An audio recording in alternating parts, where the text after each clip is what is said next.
Or rolling. Okay. Hi, my name is Christina Sanchez, and I live in Nashville, Tennessee.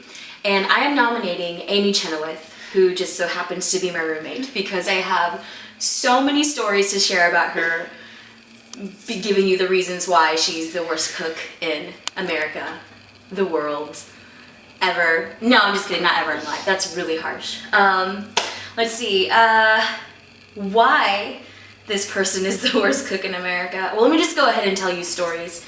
One time just conversations with Amy is always just an adventure, and I just should start writing books about it.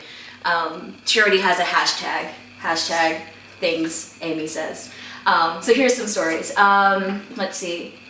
I just got home from work, or from the gym I think it was, and Amy was just sitting there at the table, and usually how this goes, just a thought just comes up. She's like, hey, I don't even know if she said hi first, but she said, hey, I think I'm gonna start that polio diet. And the look on my face, I was like, polio diet? Like the polio diet? She's like, yeah, the polio diet, where blah, blah, blah, and she describes it. I'm like, oh, you mean the one where you die? And she's like, polio. I was like, Amy, it's paleo.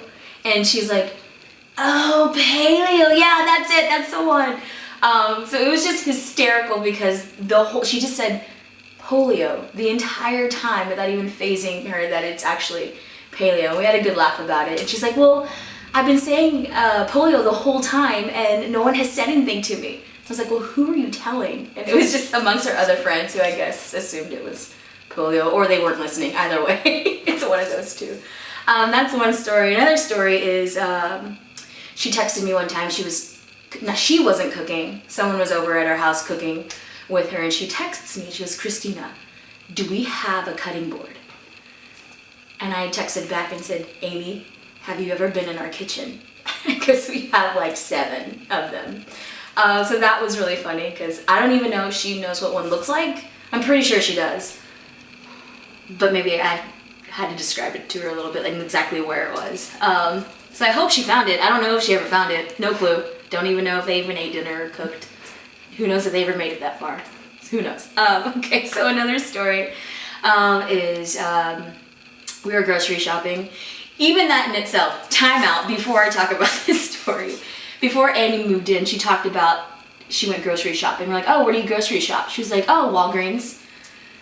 I didn't know you could grocery shop at Walgreens, but apparently with Amy's diet, you can, which that consists of chips, salsa, yogurt, recently hummus, and fruit snacks. So this leads into my other story. We were grocery shopping, and Amy she was so distraught and was so concerned with what she was gonna get. So she had a box of fruit snacks in her hand, puts it in the cart, takes it out, she's like, again, really distraught, she's like, oh, I guess I'll get real fruit. And she puts it back, puts the fruit snacks back, so she could get real fruit.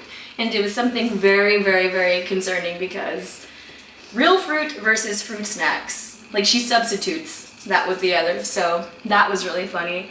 So I guess why she's probably the worst cook in America is because she doesn't cook at all and doesn't know her way around the kitchen, maybe, I don't know.